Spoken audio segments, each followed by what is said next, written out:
सोनामुखी, हरड़, मुलेठी जैसी अनेक जड़ी बूटियां और हजारों वर्षों का प्राचीन आयुर्वेदिक ज्ञान इस एक बोतल में समाया हुआ है। कायम टैबलेट, आपकी खुशियों का साथी। सोने और चांदी की कीमतों में उतार चढ़ाव का दौर लगातार जारी है। भारी गिरावट के बाद एक बार फिर से चांदी की कीमत में बढ़ोतरी देखी गई है। इस समय 1 किलो चांदी का दाम 2,61,600 रुपए प्रति किलो चल रहा है। चांदी में 11,000 रुपए प्रति किलो की बढ़ोतरी देखी जा रही है। वहीं सोने में भी उछाल देखा गया। हालांकि ये चांदी जितना नहीं है। बीते हफ्ते चांदी में ताबड़तोड़ गिरावट देखी गई थी। अब जानते हैं कि आपके शहर में चांदी का दाम कितना है।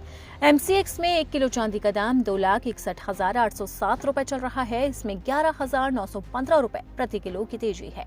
चांदी ने अब तक 2,58,000 रुपए प्रति किलो का लो रिकॉर्ड और 2,64,850 रुपए प्रति किलो का हाई रिकॉर्ड भी बनाया है। अब जानते हैं सिलसिलेवार तरीके से कि आपके शहर में चांदी की कीमत क्या है। पटना में चांदी का दाम 2,61,740, जयपुर में इसकी कीमत 2,61,840, कानपुर में 2,62,280, लखनऊ में 2,62,280, भोपाल में 2,62,490 रुपए, इंदौर में 2,62,490 रुपए, चंडीगढ़ में 2,61,880, वहीं रायपुर में 2,62,111 रुपए चांदी का भाव चल रहा है। इन आंकड़ों के अनुसार चांदी सबसे सस्ती पटना में मिल रही है। यहाँ 1 किलो चांदी का दाम 2,61,740 रुपए है।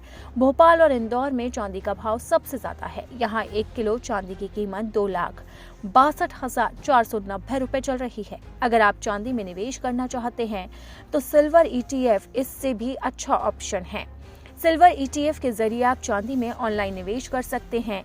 हालांकि जिस तरीके से चांदी में हलचल मची हुई है, आप सिल्वर ETF में इस समय SIP के जरिए निवेश करें। कमोडिटी एक्सपर्ट अजय केडिया ने भी चांदी में SIP के जरिए निवेश करने की सलाह दी है। इसी के साथ ही अब लोगों के मन में ये सवाल उठ रहा है कि आखिरकार चांदी के दामों में ये कमी कब तक आएगी और इसी के साथ ही और कितना दाम उछल सकते हैं।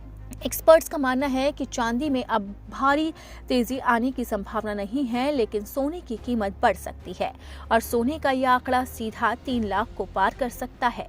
हालांकि इसमें अभी काफी समय है। 2026 के अंत तक ये अनुमान लगाया गया है। यानी कि साफ है कि इतने दौर के बीच में सोने और चांदी की कीमतों में लगातार उतार चढ़ाव का दौर देखा जाएगा। अभी बीच में एक वक्त ऐसा था जब चांदी की कीमत 4 लाख को भी पार कर गई थी, जबकि सोने का दाम 2 लाख के करीब पहुंच गया था। इसके बाद माना जा रहा था कि लगातार इसमें तेजी आएगी, लेकिन उतार चढ़ाव का दौर जारी है। तो अब ऐसे में देखना होगा कि आखिरकार आने वाले समय में इन दोनों कीमती धातुओं की कीमत कहां तक जाती है।